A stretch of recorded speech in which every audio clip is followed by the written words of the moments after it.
ये electric potential क्या चीज है, इसको पहले समझना है मेरे को। अगर इसका परसेप्शन आपके दिमाग में नहीं आएगा तो आप इसकी प्रॉब्लम को ठीक से हैंडल ही नहीं कर पाओगे। इसको समझने में अपने को जितना टाइम लगना है वो लगना है। तो इलेक्ट्रिक पोटेंशियल है क्या चीज वो देखो। एक बात बताओ, जैसे आप पानी की टंकी हो, ये छत है, रूफ टॉप वाटर टैंक है,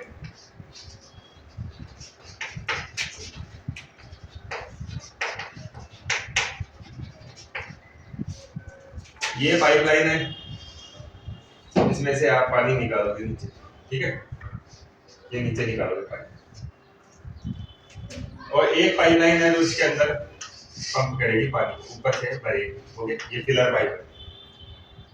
अगर आप इसमें पानी भरते हो तो पानी भरने के लिए आप किसका यूज करते हो, पंप की जगह आप अपना फिजिकल वर्क करोगे। ये मान लो, मतलब आपको एक हैंडपंप दबाना है हाथ से और उससे पानी चढ़ेगा ऊपर, ठीक है। अब हैंडपंप दबाओगे तो एक बात बताओ, हैंडपंप ऐसे तो मजाक में दबेगा नहीं कि दब जा अब उठ जा, दब जा उठ जा, ऐसे तो होगा नहीं। आपको अपना फिजिकल एफर्ट लगाना पड़ेगा, है ना। तो आप वर्क कर रहे हो और थोड़ी देर काम करोगे, उसके बाद थक भी जाओगे, ठीक है। तो आपको थकान इसलिए हो रही है क्योंकि आपकी फिजिकल एनर्जी वर्क में कन्वर्ट हो रही है, और वो वर्क है ना, वो इस पानी को ऊपर उठाएगा और यहाँ इस टैंक में फिल अप करेगा, यहाँ पर पानी बढ़ेगा, ठीक है।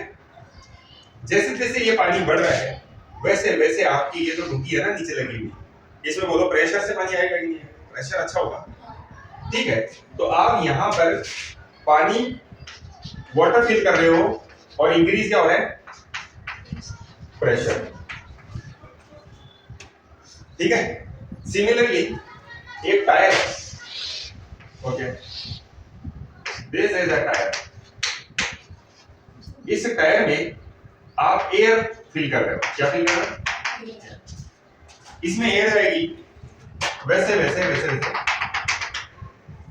इसमें प्रेशर बढ़ेगा, इसमें प्रेशर बढ़ रहा है, ठीक है। और एयर इतनी ज्यादा भी भरी जा सकती है कि फूट भी जाएगा, मतलब इसकी एक कैपेसिटी है, कैपेसिटी से ज्यादा एयर ये नहीं बढ़ रही है। इसी तरीके से ये वाटर टैंक है, इसकी भी कैपेसिटी है, अगर कैपेसिटी से ज्यादा फिल करोगे तो स्पिल आउट होगा ना, स्पिल आउट। इसी तरीके से एक ये है मेटल, इस मेटल को आप हीट अप करते हो, ठीक है, नीचे आग जल रही है, फायर से इसमें क्या जा रही है, हीट जा रही है, हीट जाती है तो इसमें क्या बढ़ता है, temperature, very good, temperature rise होगा, है। अब इसी तरीके से जो परसेप्शन आपका इसमें है, वैसे ही आप ये मान के चलिए कि आप एक कंडक्टर है या इंसुलेटर, कोई कंडक्टर का एग्जांपल ठीक रहेगा, अपन उसको चार्ज देते हुए लेकर रहते हैं और स्प्रेड अप करता रहता है ऐसे। इस कंडक्टर को आप दे रहे हो चार्ज, इसको चार्ज दे रहे हो, अंदर जाएगा नहीं वो, इसके सरफेस पर जाएगा, इसको चार्ज देते जाओगे तो इस तरीके से इस मेटल के बीच को आप हीट दे रहे हो तो टेम्परेचर बढ़ रहा है। टायर भी आप एयर फिल कर रहे हो, प्रेशर बढ़ रहा है, प्रेशर राइज कर रहा है ना। इसी तरीके से यहाँ पर आप चार्ज इसको कंटिन्यू सप्लाई कर रहे हो, है ना, तो क्या बढ़ेगा,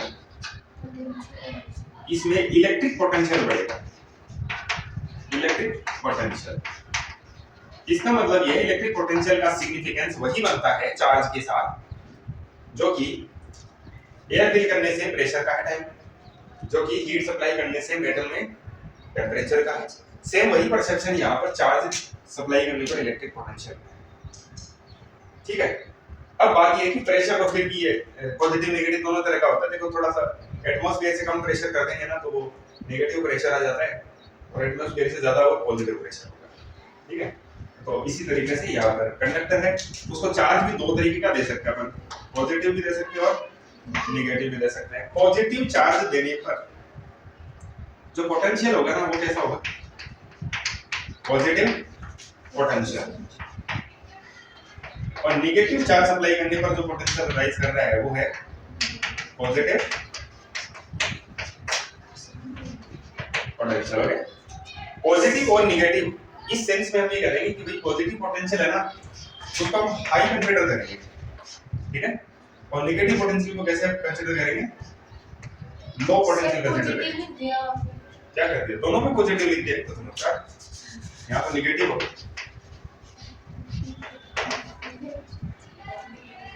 है।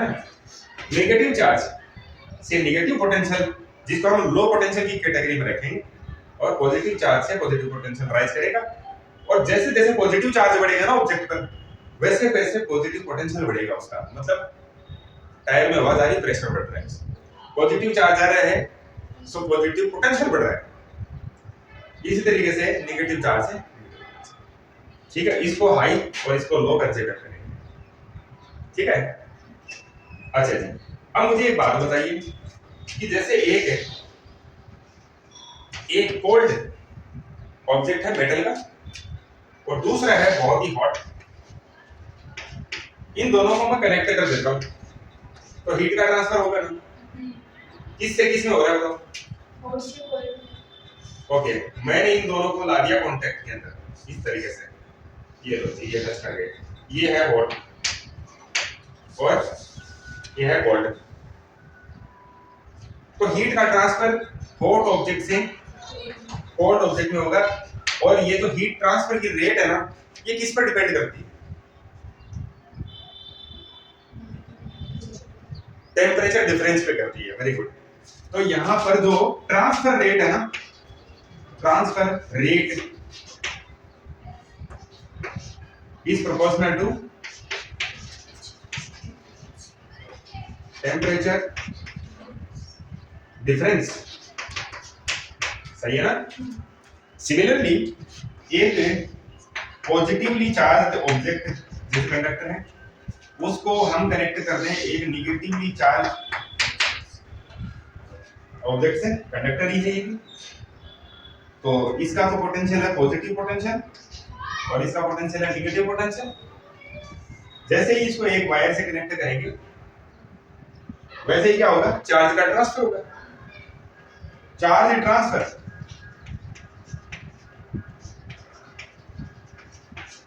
रेट, चार्ज ट्रांसफर रेट जिसको हम क्या कहते हैं? इलेक्ट्रिक करंट कहते हैं। ये चार्ज ट्रांसफर रेट किसके प्रोपोर्शनल होगी? It will be proportional to V। V क्या है? Voltage, potential difference.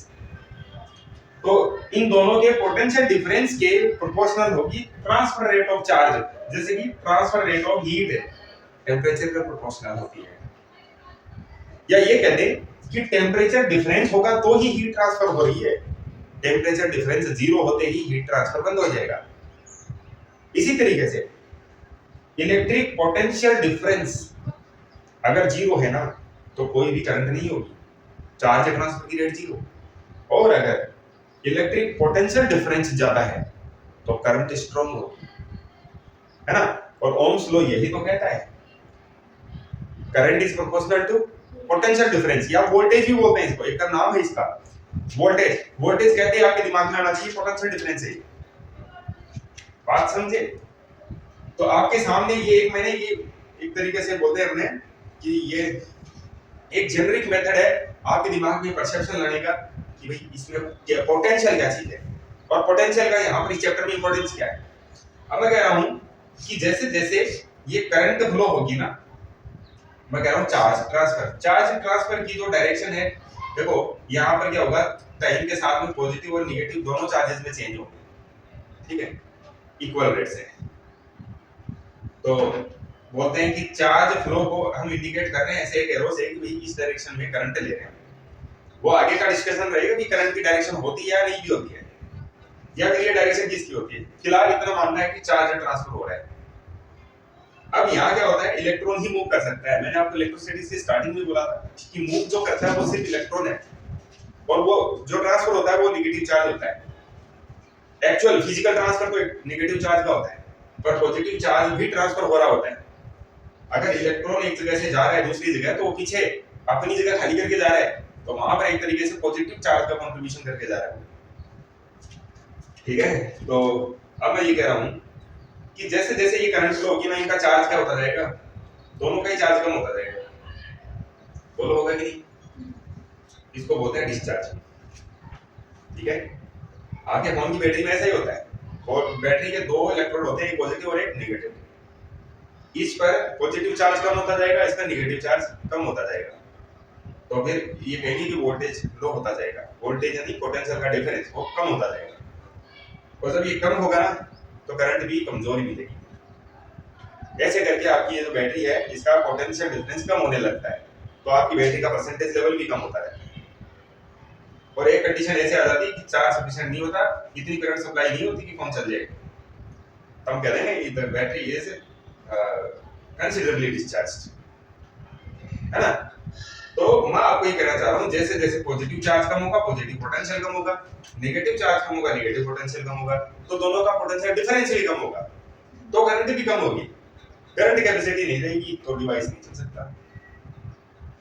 अब आप क्या करते हो, इसको चार्जिंग में लगाते हो।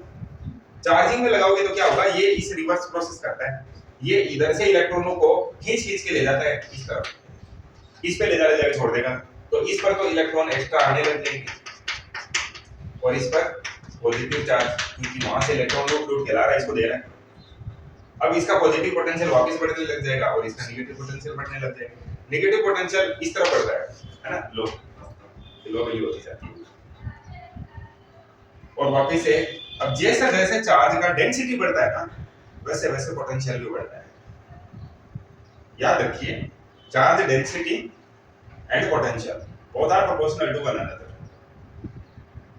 ठीक है, ये बात है। तो मैंने आपको परसेप्शन देने की कोशिश करी है, इलेक्ट्रिक चार्ज, इलेक्ट्रिक पोटेंशियल और इलेक्ट्रिक करंट का सोर्स पोटेंशियल डिफरेंस, इन सबको इंक्लूड किया है इस सेशन में। ये बात समझ में आई होगी। वही बात है, पानी की टंकी में जैसे जैसे पानी कम होता जाएगा, प्रेशर कम होता जाएगा, तो आपको यहाँ फील हो जाएगा कि इसको दोबारा से फिल करने की कोशिश। अब एक चीज है, हाँ ये बात तो मैं कहना ही भूल गया था कि जैसे जैसे आप इसको फिलअप करोगे, अगर मान लो कि ये पानी का फिलिंग पॉइंट है, ये ऊपर से नहीं होता बल्कि नीचे से ही होता है, ऐसे इधर से ही फिल करोगे, इधर से ही, इसमें एक वो बोलते हैं ना यूनिफ्लो वाल्व लगा रहता है, तो एक डायरेक्शन में तो पानी को जाने देगा, तो रिवर्स से नहीं होने देता, ऐसा वाल्व लगेगा। तो आप जैसे जैसे इसको फिलअप करोगे वाटर लेवल बढ़ेगा, और जैसे जैसे वाटर लेवल बढ़ेगा वैसे वैसे आपके लिए इसमें पानी पंप करना और भी मुश्किल हो जाएगा, है कि नहीं, ऐसा होने वाला है। ऐसे ही इलेक्ट्रिक चार्ज जैसे जैसे हम बढ़ते जाते हैं वैसे वैसे और ज्यादा मुश्किल होता जाता है उसको पंप करना। तो बैटरी इनिशियली, जैसे पानी की टंकी इनिशियली खाली रहती है तो तेजी से पानी चढ़ेगा, ऐसे यहाँ से बढ़ेगा क्योंकि वो जो रिवर्स प्रेशर है वो कम होगा, तो इनिशियली तेजी से बढ़ता है, और उसके बाद में इसके बढ़ने की रेट है वो रिटार्ड होती जाएगी। सिमिलरली अगर एक ऑब्जेक्ट पर ऑलरेडी काफी सारा चार्ज दे दिया आपने, तो अब इसको और चार्ज करने में आपको ज्यादा एनर्जी लगेगी, और ज्यादा एनर्जी लगेगी। चार्जिंग में भी ऐसा ही होता है। अरे भाई, एक बस में एक बस स्टैंड से जैसे बस चली है, वहां से 1 सवारियां लेकर चली, अगले स्टैंड पे उसको 20-30 सवारी मिल गई, सब कुछ आ गई उसने बस के अंदर। अब एक बात बताओ, अब जैसे जैसे वो आगे चलेगी वैसे वैसे और भी सवारियां, तो कंडक्टर का तो काम है, चाहे राजी चढ़े चाहे बिना राजी चढ़े, वो तो चढ़ाएगा उनको सबको। तो जैसे जैसे आगे बढ़ती है बस वैसे वैसे जबरदस्ती वो उनको सोचने लग जाता है, और जैसे जैसे भीड़ बढ़ती जाती है ना, नए लोगों को बस में चढ़ाने के लिए उसको बहुत ज्यादा पसीना बहाना पड़ता है। कंडक्टर की बॉडी से कपड़ों में से बदबू आती रहती है, रीजन क्या है, बहुत वर्क करता है ना, एफर्ट लगाता है, चल भाई चल अंदर चल, अरे जगह नहीं, और कैसे नहीं, दुनिया भर की जगह है, यहाँ पर तो 50 लोग आ जाएंगे, है ना। और वो बेचारे सोचते हैं यार ये किससे बात कर रहा है, कौन सी बस देख रहा है, यहाँ तो जगह ही नहीं है खड़े होने के लिए, उधर देखो कितनी जगह, एक पैर उधर कर ले ना भाई, एक आदमी खड़ा जाएगा, तो वो दे धक्का। अब उसको पूछो उसने कितना वर्क एक्स्ट्रा किया है ना, और फिर बस एकदम से खिड़की में भी लटकने लग जाएंगे ना, तो भी वो 2-4 सवारी को छोड़ के नहीं जाएगा, वो सबको उसेड़ेगा अंदर ही। तो एक बात बताइए, जो भरी हुई बस है उसमें 2 लोगों को बिठाने में उसको जो एफर्ट लगाना पड़ा है वो सेम है क्या? खाली बस में चढ़ाने वाले एफर्ट की कंपैरिजन में नहीं। खाली बस में चढ़ा रहा तो आराम से चढ़ रहा था, हाँ भाई चलो बैठो, इतना कहने काफी था, है ना। सीट भर गई, उसके बाद अरे सीट हो जाएगी थोड़ी देर में, चलो उम्मीद पे दुनिया का है, तो वो अंदर फिर भी चले गए। लेकिन जब भरी हुई है, बाहर भी लटक रहे हैं, फिर भी घुसेड़ रहे हैं, उसमें एफर्ट ज्यादा लगेगा। और ये कंसेप्ट यहाँ पर है इनिशियली आप एक्स्ट्रा चार्ज दे रहे हो ना, चाहे पॉजिटिव दो चाहे नेगेटिव दो, इनिशियली ज्यादा फर्क नहीं है, पर जैसे जैसे यहाँ पर चार्ज क्राउड बढ़ता है ना, यही चार्ज नए आने वाले चार्ज को रिपेल करते हैं कि यहाँ कहाँ रहे, कहाँ आ रहे आप, पूरी बस भर गई, कहाँ आ रहे तू, फिर भी जबरदस्ती घुस रहे अंदर, है ना। और अगर मुंबई की मेट्रो, वो जो है लोकल मेट्रो है, क्या क्या मेट्रो की लोकल ट्रेन मुंबई की, उसमें अगर किसी ने सफर किया तो उसको बताने की जरूरत नहीं है, एकदम भरी हुई ट्रेन के अंदर भी लोग ऐसे घुस जाते हैं, वो कितना जबरदस्त फोर्स लेकर के घुसते हैं। तो ऑलरेडी जहां क्राउड बहुत ज्यादा है उसमें घुसना बहुत मुश्किल है, समझे बात को, ये इस लॉजिक का सबसे क्रिटिकल है ये बात है। इसीलिए आपके फोन की बैटरी इनिशियली देखना कितनी फास्ट चार्ज होती है, और जब बैटरी एक बार 80% के ऊपर चली गई ना, उसके बाद इसको चार्ज करना बहुत टाइम लगता है फिर। इसीलिए फोन चार्जर की कंपनियां होती हैं, हमने कहते हैं कि और phone goes to 80%, 0 to 80% in just 20 minutes fast charging. लेकिन वो ये नहीं बताते कि 80% से 100% वाले में कितना टाइम लगता है, उसमें 30 मिनट लग जाएंगे करीब, पर 0 to 80% में कितना टाइम लग रहा है, सिर्फ 20 मिनट, और बाकी आगे बढ़ने में 30-40 मिनट लगेंगे। ऐसे ही ईवी जो बेचते हैं, इलेक्ट्रिक व्हीकल कार वगैरह, 0 to 80% charging in just 90 minute, और 80 to 100 1.5 घंटे, है ना। ये चीज है क्योंकि उस टाइम पे उनके अंदर चार्ज सफिशिएंट आ गया है। अब और ज्यादा पंप करने के लिए आपको दबा के वर्क करना पड़ेगा, इलेक्ट्रिक एनर्जी उस टाइम ज्यादा खर्च करनी पड़ती है जब पोटेंशियल हाई हो जाता है। हाई पोटेंशियल पे चार्ज को पंप करना बहुत मुश्किल है, समझ गए। चलो अब अपनी स्टार्ट कर देते हैं अपने चैप्टर को।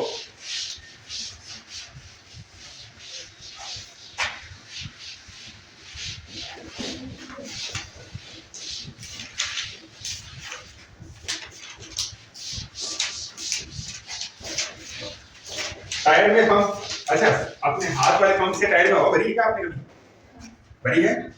तो जब टायर खाली होता है ना, तब तो जिसको एक्सपीरियंस है मैं बताऊं थोड़ा देर उससे बात कर लेना।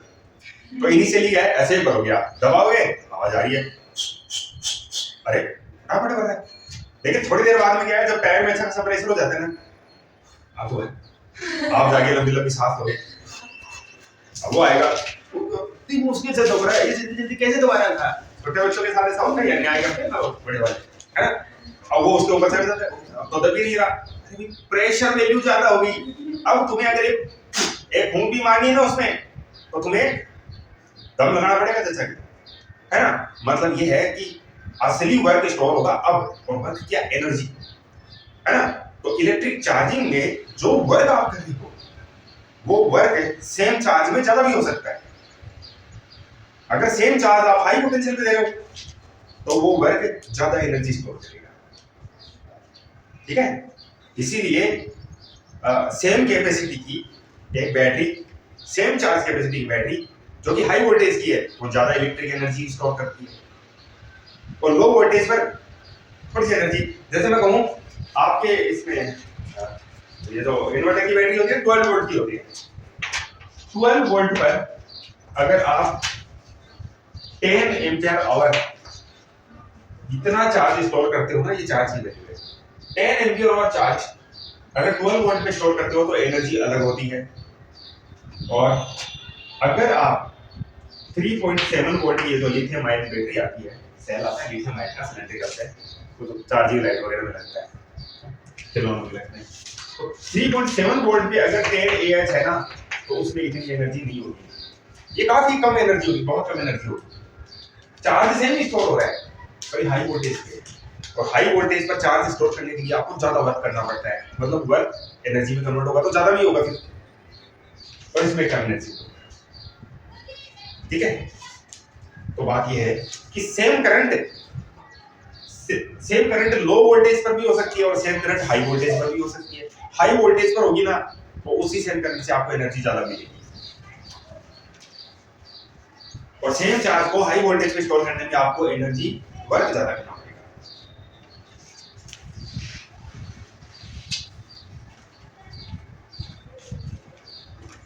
अब चलो, आपने कंजर्वेटिव और नॉन कंजर्वेटिव फोर्सेस तो पढ़ रखे हैं, क्या होते हैं थोड़ा सा बताओ।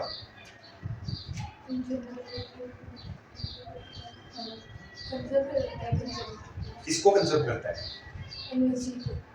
एनर्जी को कंजर्व करता है, ठीक है समझ गया। मतलब ये है कि कंजर्वेटिव फोर्सेस होते हैं ना,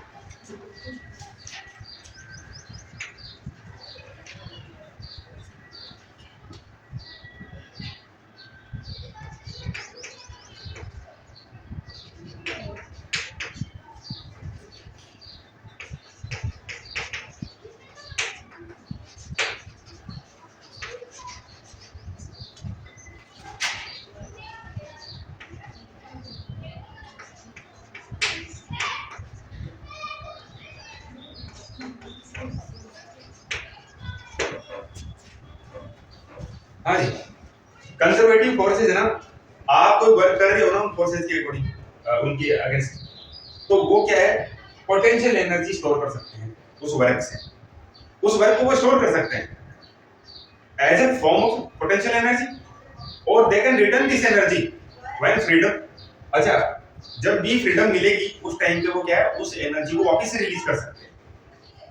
जैसे एक चीज देखें, ये जैसे ये कपड़ा है, ये फर्श में पड़ा था ये, ठीक है, अभी ये फ्रीली पड़ा है, कुछ नहीं, मैं काम करता हूँ, मैं इसको उठाता हूँ ऊपर, तो मैंने एक फोर्स अप्लाई किया है और इसको मैं ऐसे ऊपर ले आया। अब इसकी पोजीशन है ना पहले से चेंज हो गई, तो पोजीशन वाइज पोटेंशियल एनर्जी आती है, इस पर फोर्स ऑफ ग्रेविटी लगा है, मैंने उसके अगेंस्ट इसको लेकर आया ऊपर। अब अगर मैं इसे छोड़ूंगा तो क्या होगा, जैसे ही मैं इसको फ्रीडम दूंगा ना, इसके अंदर जो इसकी पोजीशन के अकॉर्डिंग एनर्जी स्टोर हुई है ना, वो वर्क को एनर्जी में कन्वर्ट किया इसने। अब मैं जैसे ही छोड़ूंगा ना, ये वापस काइनेटिक एनर्जी एक्वायर कर लेगा, नीचे गिरेगा, है ना। और यही कॉन्सेप्ट होता है हाइड्रो एनर्जी का, हाइड्रो इलेक्ट्रिसिटी। उसमें क्या होता है, डैम में ऊपर पानी भरते हैं, डैम में वाटर लेवल बढ़ जाता है, उसके बाद डैम के अंदर ये है मोटी मोटी दीवारें हैं और अंदर ये बोलते हैं कि ड्रेनेज पोर्ट होता है, उसमें टरबाइन फिट करके रखते हैं, और पानी जैसे रिलीज किया जाता है ना टरबाइन के फैन में से निकलता है, और टरबाइन का फैन है जबरदस्त घूमता है, उससे जनरेटर घुमाता है और इससे इलेक्ट्रिसिटी बनती है। एनर्जी कौन सी है, ग्रेविटेशनल पोटेंशियल एनर्जी, पानी की हाइट के अकॉर्डिंग ज्यादा होती है, और फिर ये इस तरह से बह के पानी निकलता रहता है और बिजली बनती है। तो gravitational potential energy, force of gravity कैसे है, कंजर्वेटिव फोर्स है, सही है। एक होती है बो, अपन बोलते हैं कमानी, कोई भी बेंट इलास्टिक, क्या वो तो घूमती रहती है भी ऐसे। हाँ थोड़ा थोड़ा हम एक दूसरे से मिलते ही हैं, एकदम अलग नहीं हो सकते। वो होता है ना, अरे वो नहीं क्या तीर धनुष नहीं देखा क्या आपने, है ना, उस पे डोरी रहती है, डोरी पे तीर लगाया आपने, है ना, और फिर आपने उसको बैक पुल किया, जितना ज्यादा स्ट्रेंथ से आप बैक पुल करोगे ना, इनिशियली खींचना इजी है ना, बच्चे भी खींच देंगे थोड़ा सा, लेकिन जैसे जैसे आप एक लिमिट से आगे जाओगे ना, खींचना मुश्किल होगा, और फिर उसके बाद आप उसको छोड़ दोगे ऑन फ्रीडम, क्या होगा, ये एनर्जी रिटर्न होगी और काइनेटिक एनर्जी में कन्वर्ट होकर शूट करेगा एरो को, ऐसा होता है ना, ठीक है ऐसा होता है। तो फिर ये बो फोर्स कैसा फोर्स है, कंजर्वेटिव फोर्स है। स्प्रिंग फोर्स कंजर्वेटिव है ना, बताने की क्या जरूरत है, टॉय गन्स होती है वो स्प्रिंग फोर्स पे काम करती है, स्प्रिंग को कंप्रेस करो और जैसे ट्रिगर दबाओगे फ्रीडम रिलीज काइनेटिक एनर्जी, है ना। बहुत सारे जैसे मैग्नेटिक फोर्स है तो वो भी है, ये समझ लो कि कोई फोर्स लग रहा है और आप ऑब्जेक्ट को जैसे ही फ्री छोड़ते हो ना, वो सेल्फ मूवमेंट कर सकता है, तो फिर हम कह देंगे कंजर्वेटिव फोर्स है ना। इलेक्ट्रिक फोर्स भी उसी कैटेगरी का फोर्स है, अभी जो हम पढ़ रहे हैं ना force of electricity, that is also एक कंजर्वेटिव फोर्स, मैंने आपको लिखा भी दिया था, पता है नोट्स में है। अच्छा जी, तो ये कंजर्वेटिव फोर्सेस हो गए। अब नॉन कंजर्वेटिव फोर्सेस कौन से होते हैं, non conservative forces do not deal with potential energy.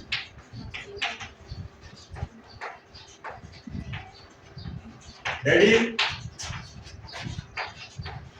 With heat energy.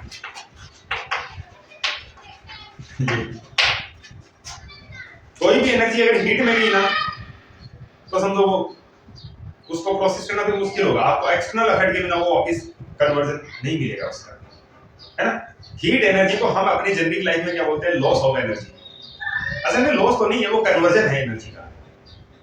तो अगर कोई भी एनर्जी हीट में कन्वर्ट हुई तो ये समझ लो कि ज्यादातर केस में है, ये हमारी तरफ से लास्ट ऑब्जर्वेशन है उसका। फिर जैसे एटमॉस्फेयर में वो चली गई, बिखर गई, आप उसको वापस कैसे लेकर आओगे, है ना। ये फॉर्म ऑफ एनर्जी है ना, ये एस्केप कर जाता है। और हम चाहते हैं कि किसी भी प्रोसेस में कि ये मिनिमम हो, है ना, क्योंकि हम बाकी फॉर्म को इजीली, जैसे इलेक्ट्रिसिटी है तो मोटर घुमा के उसको मैकेनिकल एनर्जी में इजीली कन्वर्ट कर सकते हैं, लेकिन जो हीट में होगी उसको किस में कर लोगे आप, वो तो लॉस ही माना जाएगा ना। तो जो एनर्जी का लॉस करते हैं ना, वो फोर्सेस कौन से होते हैं, नॉन कंजर्वेटिव होते हैं। यहाँ पर पोटेंशियल एनर्जी कंसेप्ट नहीं है, आप एक टेबल को खींच के लेके आओ, वहां से खींच के लेकर आओगे, इसके ये तो नीचे वाले पैर है ना, इसके इनमें फ्रिक्शन लगेगा, वो फ्रिक्शन है ना, उसकी वजह से जैसे हीट होगी ना, इसे वो गर्म हो जाएगी पैर नीचे से, है ना। मेटल का, जैसे मेटल का वो घिस है, उसका पत्थर पे ऐसे घिसते रहो, आपने 10 सेकंड घिस लिया तो इतना गर्म हो जाएगा कि आप अपने हाथ पे टच करोगे ना तो छोड़ ही दोगे उसे, इतना गर्म हो जाएगा। तो फोर्स ऑफ फ्रिक्शन, है ना, टेबल को खींच के यहाँ तक लाए, वापिस थोड़ी चला जाएगी, छोड़ने नहीं जाएगी ना। लेकिन एरो को पीछे खींचाना, छोड़ दो तो वापिस चले जाएगा। वो कंजर्वेटिव, ये non conservative. Friction non conservative. Force of viscosity कैसा, non conservative. Air drag non conservative है, ठीक है। तो कंजर्वेटिव और नॉन कंजर्वेटिव में आपको फिर समझ में आ गया होगा। अब बात ऐसी है कि एक कंसेप्ट और क्लियर होना चाहिए, और वो है वर्क एनर्जी थ्योरम।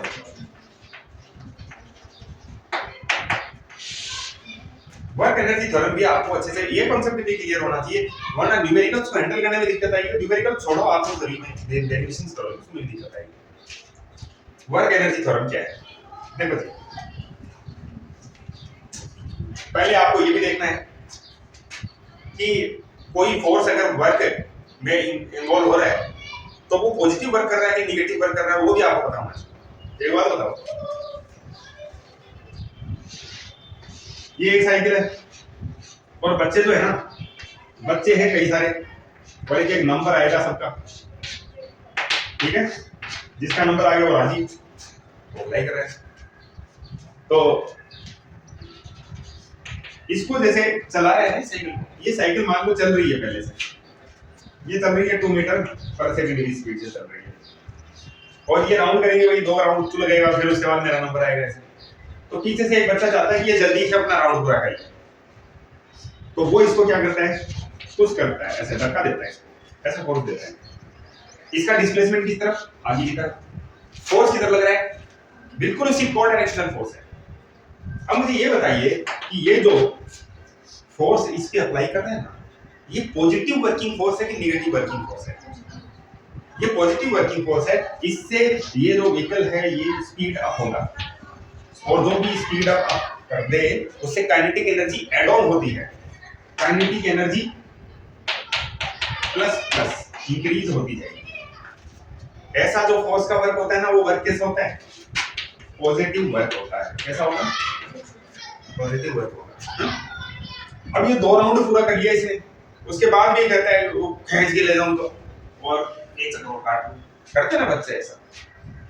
अब वो जिसका राइट है ना, अब तो मेरा नंबर आया है, वो क्या करेगा, इस साइकिल को पकड़ के पीछे की तरफ खींचेगा, ऐसे ऐसे करेंगे, इस तरफ फोर्स लगाएगा, back force.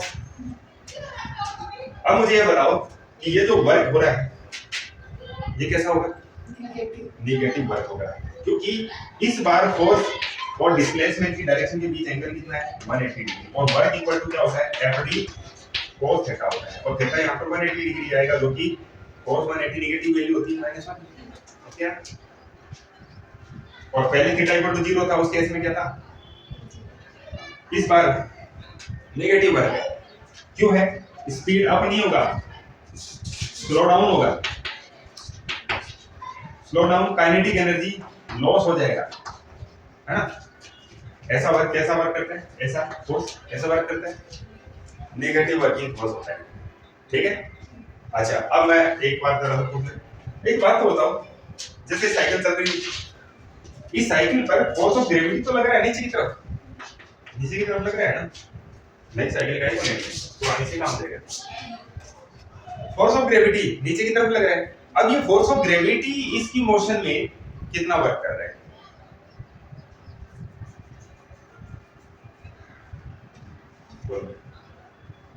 Force of gravity इस साइकिल के आगे या पीछे चल रही, जो भी आगे चल रही थी, तो इसमें कितना वर्क इन्वॉल्व कर रहा था। याद रखना if kinetic energy is changing then the force is working force। ये फोर्स ऑफ ग्रेविटी नीचे की तरफ लग रहा है, न तो ये मोशन के फेवर में न मोशन के अगेंस्ट में, न तो ये इसको फास्ट करेगा न ही स्लो डाउन करेगा। अगर इसके स्लो डाउन का रीजन है तो कोई और होगा, ये नहीं है, ठीक है। अब यहाँ पर थीटा क्या मेंटेन हो रहा है, मोशन की डायरेक्शन से इसका थीटा कितना है 90 डिग्री, तो इसका वर्क कैसे आएगा, cos 90 यूज होगा। cos 90 कितना होता है, अरे 0 होता है।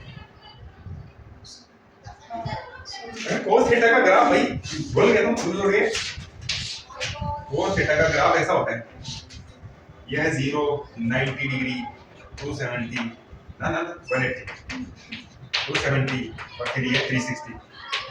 अब देख लो cos 90 की वैल्यू क्या है 0, cos 0 की वैल्यू +1, cos -1 ये क्या है 180 की वैल्यू। तो फोर्स ऑफ ग्रेविटी यहां पर कितना वर्क कर रहा है, 0 वर्क, इसको वर्कलेस फोर्स कहते हैं, 0 वर्क। वाटलेस भी बोलते हैं, wattless force, workless force, powerless force, वो सभी इस वर्ड से आता है। Non working force, passive force, इससे स्पीड पर कोई असर नहीं पड़ता। जो स्पीड बढ़ाए वो कैसा वर्क करता है पॉजिटिव, जो स्पीड कम करे उस सीन में नेगेटिव वर्किंग फोर्स। मैंने इस चौक को ऊपर की तरफ फेंका, ऊपर जा रही है ना, उस टाइम की बात करो, ऊपर होते हैं जब ये ऊपर की तरफ जा रही है उस टाइम पे, नीचे आते टाइम नहीं ऊपर जाते रहे। बताओ फोर्स ऑफ ग्रेविटी का रोल क्या है, पॉजिटिव वर्किंग या negative working, negative working. Simply देख लो, स्लो डाउन हो रहा है तो नेगेटिव वर्किंग फोर्स है, और वही force of gravity positively work करेगा कब, फॉल बैक के टाइम, फॉल बैक के टाइम ये इसको स्पीड अप करेगा, then the force of gravity is positive working force. Now concept clear. अच्छा जी, और एक चीज, यहां पर पोटेंशियल एनर्जी ज्यादा थी ना, अब यहां पर कम हो गई है।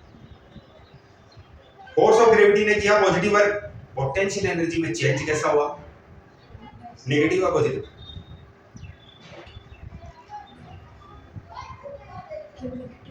एक बात बताओ, आपके बैंक में 5 लाख रुपए थे कल, 5 करोड़ मान लो, और चलो ज्यादा नहीं, इतनी खुशी अच्छी। मान लो कल आपके अकाउंट में 5 लाख रुपए थे और आज आपके अकाउंट में सिर्फ 2.5 लाख रुपए। अब मुझे एक बात बताओ, जो चेंज हुआ आपके अकाउंट में वो पॉजिटिव है कि नेगेटिव, वो नेगेटिव है। अगर कमी आ गई ना तो नेगेटिव चेंज है, और इंक्रीज हुआ है तो पॉजिटिव चेंज है। अब मुझे एक बात बताओ, यहाँ पर फोर्स ऑफ ग्रेविटी ने पॉजिटिव वर्क किया है, चेंज इन पोटेंशियल एनर्जी क्या हुआ, पोटेंशियल एनर्जी तो रिड्यूस हुई है, तो चेंज कैसा हुआ उसके अंदर, नेगेटिव चेंज हुआ है। इसका मतलब यह है कि कंजर्वेटिव फोर्स जितना वर्क करता है ना उतना पोटेंशियल एनर्जी में ड्रॉप आ जाता है, मतलब पोटेंशियल एनर्जी कम होके कन्वर्ट हुई और वो वर्क प्रोड्यूस किया, प्रोड्यूस्ड वर्क होता है आपका ये पॉजिटिव, तो फिर change in potential energy negative. ये पोटेंशियल एनर्जी ही है जो फोर्स के थ्रू अपीयर हुई एज अ वर्क, तो इधर से अकाउंट का बैलेंस खर्च हुआ है ना। लोग कहते हैं कि बेटी की शादी अच्छी कर दी, उधर से बापू के जेब की एनर्जी खर्च हुई है ना, तो बापू के जेब की एनर्जी में नेगेटिव चेंज आया है और इधर पॉजिटिव वर्क मिला है। आई बात समझ।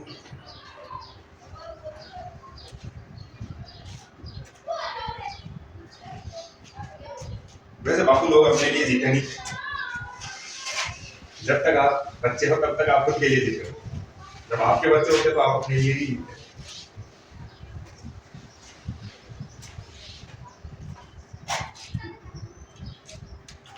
तो यहाँ पर मैं work energy theorem for conservative forces लिख रहा हूँ, for conservative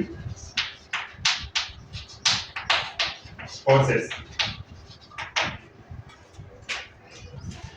Work done by conservative force.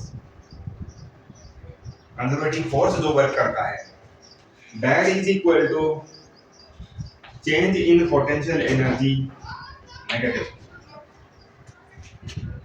जितना वर्क कंजर्वेटिव फोर्स करता है वो पोटेंशियल एनर्जी का कंजर्वेशन है, इसलिए वो कम हो जाएगी, समझे?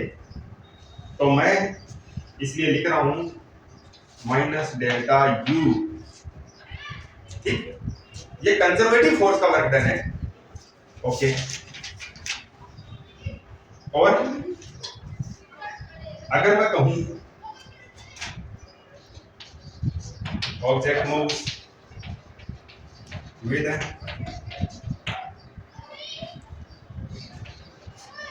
constant velocity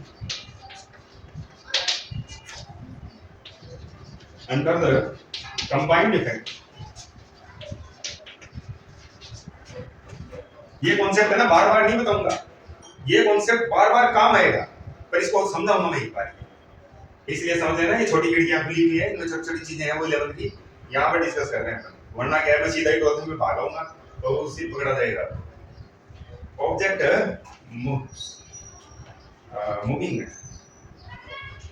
moving with constant velocity under the combined effect of conservative force and external neutralising force.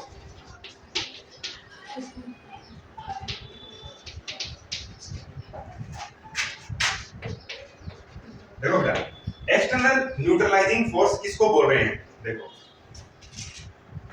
मैंने ये जो बॉल है, इस बॉल पर नीचे की तरफ तो लग रहा है क्या फोर्स ऑफ ग्रेविटी है, नीचे की तरफ लग रहा है, और इसके अगेंस्ट मैंने एक फोर्स लगा रखा है, वो एक्सटर्नल फोर्स। एक्सटर्नल फोर्स मेरी मस्कुलर फोर्स हो सकता है हाथ से, और मैं इस ऑब्जेक्ट को ना कांस्टेंट वेलोसिटी या कांस्टेंट वेलोसिटी से या तो नीचे की तरफ आने दे रहा हूं या फिर कांस्टेंट वेलोसिटी से ऊपर की तरफ लेके जा रहा हूं मैं। एक्सेलरेशन क्या है? Zero. Acceleration comes from net force, F net is equal to होता है ma वेक्टर, और यहाँ पर दो फोर्सेस लग रहे हैं, दोनों का net force F external plus force of gravity, यही तो आएगा F नेट की जगह पर इक्वल टू होगा ma वेक्टर। और एक्सेलरेशन के बारे में हमने क्या कहा कि ये जीरो है, क्यों? कांस्टेंट वेलोसिटी से, कांस्टेंट वेलोसिटी एक्सेलरेशन तो जीरो माना जाएगा। तो अगर ये जीरो होता है तो मुझे एक बात बताइए, external force is equal and opposite to force of gravity. ऐसा सीन जब होगा तो acceleration will be zero and velocity vector will be constant. ये सीन अच्छे से प्रैक्टिस होना जरूरी है. Before we go for the derivations, we will discuss this thing because during the derivation we will just put a single line sentence over there. That we are assuming this situation of constant velocity and the combined influence of conservative force along with the external force. हम वापस से एक line put करेंगे और उसके बाद ये सब अपने आप इंक्लूड कर दिया जाएगा उसमें. फिर आप ये पूछोगे ऐसे कैसे, है ना? वो नहीं होना चाहिए क्योंकि मैंने बता दिया आपको. ठीक है, अपनी सरकार बनाई इसीलिए तो बनाई. ठीक बात. ओके, अब एक चीज बताओ, ये दोनों के दोनों फोर्स इक्वल एंड अपोजिट है तो वर्क तो दोनों का इक्वल आएगा. मोशन होगी तो जितना वर्क ये करेगा उतना ही वर्क ये करेगा, क्योंकि इसका कोई मैग्नीट्यूड होगा, इसका कोई मैग्नीट्यूड होगा, दोनों के दोनों इक्वल ही है. बस इतना है कि इसमें cos 180 यूज होगा ना तो इसमें cos 0 यूज होगा, बस एक माइनस का फर्क आएगा.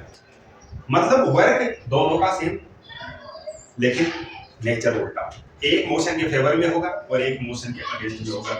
तो मैं यहाँ पर ये कह रहा हूँ कंजर्वेटिव फोर्स का work done is same as external force का work done but with a minus. Whenever acceleration during the motion is zero or the velocity vector is constant, both the points are the same. Acceleration being 0 and velocity being constant are the same thing, है ना? एक कोई सा भी एक बता देंगे। ये बात समझ में आई होगी। अब मुझे एक बात बताओ, इसके आगे यहां पर मैं लिखना चाहता हूं डेल्टा यू को, तो मैं डेल्टा यू को प्लस के साथ लिखूं कि माइनस के साथ लिखूं?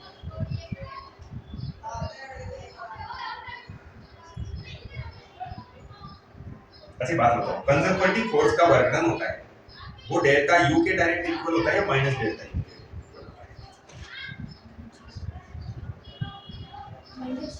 माइनस। तो यहाँ पर मैं लिख रहा हूँ माइनस डेल्टा यू, इसका मतलब ये हो गया इन दोनों में क्या एग्रीमेंट हुआ?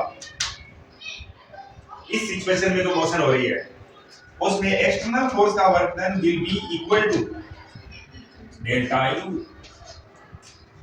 ये नॉन कंजर्वेटिव है एक्सटर्नल फोर्स, और कंजर्वेटिव वाले मैटर में माइनस है।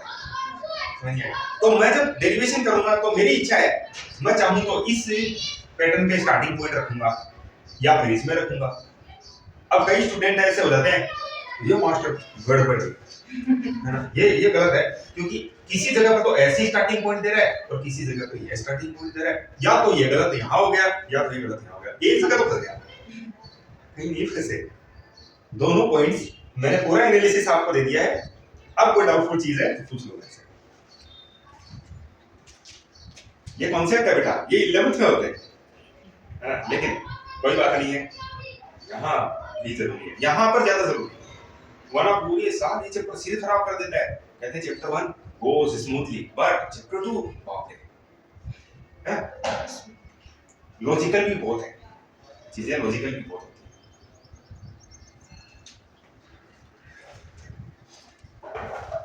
ये चैप्टर बहुत इजी है, देखना कॉन्सेप्ट आपने सीख लिया, आपको कोई दिक्कत नहीं है। So thank you.